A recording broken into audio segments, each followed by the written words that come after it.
सोचा था कि आज का दिन भी हर दिन जैसा ही होगा, बस एक पुराने दोस्त से मिलना था। मगर जिंदगी के आप जानते हैं ना, अपने ही मंसूबे होते हैं। और अक्सर सबसे गहरे सबक वही रास्ते सिखा जाते हैं जिन पर कदम रखते हुए दिल घबराता है। मेरे पैरों तले जमीन निकल गई। ये जुमला, ये एहसास किसी जल्जले की वजह से नहीं था। ये तो बस एक फोन कॉल थी। एक ऐसी खबर जिसने सिर्फ एक पल में सब कुछ उलट पुलट कर दिया। तो बात है मेरे एक बहुत ही अजीज दोस्त अकमल की। वही दोस्त जिसकी एक खबर ने ना सिर्फ मेरा दिन बल्कि शायद मेरा सोचने का अंदाज ही बदल दिया। मैं तो रूटीन में ही उसे कॉल की थी, पर फ़ोन उसके वालिद ने उठाया। और उनकी जो लरसती हुई आवाज़ थी ना, बस इतना कहा, अकमल हस्पताल में है। लफ्ज़ों के बीच जो वो थोड़ा सा वक्फा था, इसी में जैसे मेरे अंदर सब कुछ ठहर सा गया एकदम से। कुछ दिन पहले का मंजर आंखों के सामने आ गया। हम दोनों साथ बैठे फास्ट फूड खा रहे थे, हंस रहे थे। हमारी शामें ऐसी ही तो होती थी, सियासत, मजहब, जिंदगी के किस्से। और अब अचानक ये सब। बस फिर क्या था, मैंने सब कुछ छोड़ा, सारे काम एक तरफ रखे और फौरन अस्पताल के लिए निकलने का सोचा। लेकिन शायद उस दिन कायनात मुझे कुछ और ही सिखाना चाह रही थी, और उसका पहला सबक सब्र था। मैं तेजी से गाड़ी की तरफ गया, चाबी घुमाई, लेकिन कुछ नहीं। गाड़ी स्टार्ट ही नहीं हो रही थी। किस्मत का जैसे पहला इम्तिहान शुरू हो गया था। पता चला कि बैटरी ही बैठ गई है। और वो तपती धूप में आधा घंटा इंतजार, फिर जाकर मैकेनिक साहब तशरीफ लाए। काम तो कर दिया, लेकिन अच्छा खासा नोट लेकर ही गए। ऐसा लग रहा था जैसे जैसे हर चीज मिलकर मुझे रोकने पर तुली हुई हो। चलें जी, गाड़ी तो ठीक हुई और सफ़र दोबारा शुरू हुआ। लेकिन असल इम्तिहान तो अभी आगे था। मेन रोड पर एक बिल्कुल नया चैलेंज मेरा इंतज़ार कर रहा था। मेन रोड पर आते ही ऐसा लगा जैसे मैं धात के एक उबलते हुए, शोर मचाते समुंदर में आ गया हूं। ट्रैफिक ट्रैफिक इतना बुरा था कि गाड़ी हिलाने की भी जगह नहीं थी। ऐसे लग रहा था जैसे ये कोई ना खत्म होने वाली पार्किंग हो, और वो जो बेबसी का एहसास होता है ना, वो बस बढ़ता ही जा रहा था। और इसी ट्रैफिक जाम में एक नौजवान लड़का तेजी में कहीं से आया और सीधा दो गाड़ियों से जा टकराया। अब जो गाड़ियों वाले थे वो पहले ही गुस्से से भरे हुए थे, फौरन बाहर निकले और उस बेचारे पर टूट पड़े। माना कि उनका नुकसान हुआ था, लेकिन उसे मारने से क्या वो ठीक हो जाना था? अजीब मंजर था। अभी ट्रैफिक बस थोड़ा सा ही चला था कि सामने से एक अजीबोगरीब डायनासोर जैसी बला आती दिखाई दी। वही जिसे हम बड़े शहरों में डर से मिस्टर डंपर शरीफ कहते हैं। एक बेकाबू डंपर ट्रक। अल्लाह रहम। उसे देखते ही फौरन मुंह से सफ़र की दुआ निकली। शुक्र है, इस आजमाइश से भी जान बच गई। और फिर मैं अस्पताल पहुंचा।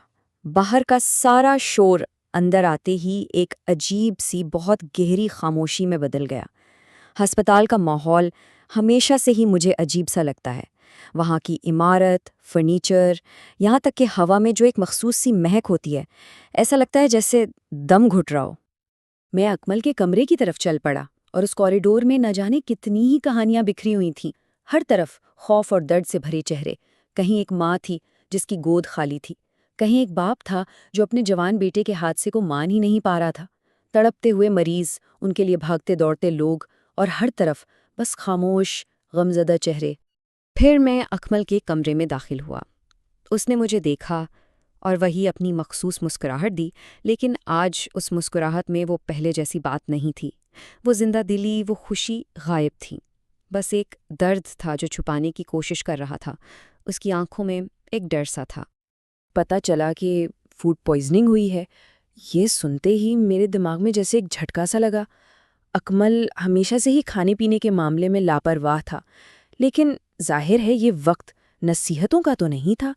हम बस खामोशी से एक दूसरे का हाथ पकड़े बैठे रहे, और कभी-कभी खामोशी ही सबसे ज्यादा बोलती है। खैर, अस्पताल से वापसी का सफ़र शुरू हुआ। लेकिन अब दिन भर की ये जो भागदौड़ थी, ये जो मुश्किलें थीं, ये सब मिलकर एक बहुत गहरे एहसास में बदल रही थीं।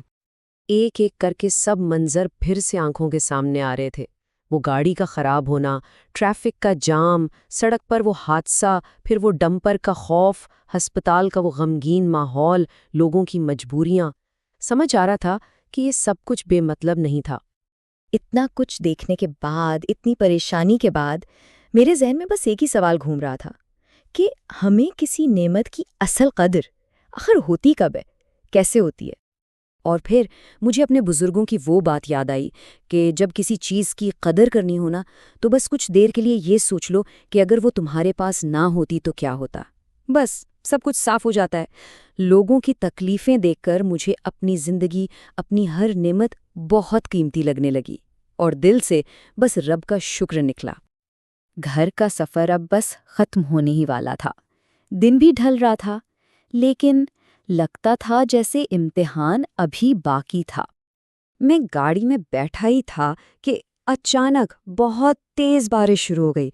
इतनी तेज कि देखते ही देखते सड़कों पर पानी भर गया। एक पल के लिए तो दिल घबरा गया कि अब एक नई मुसीबत, मगर अल्लाह का शुक्र मैं सही सलामत घर पहुंच गया। बारिश अब भी हो रही थी और ऐसा लग रहा था जैसे आसमान खुद आज के दिन की सारी थकन धो रहा हो।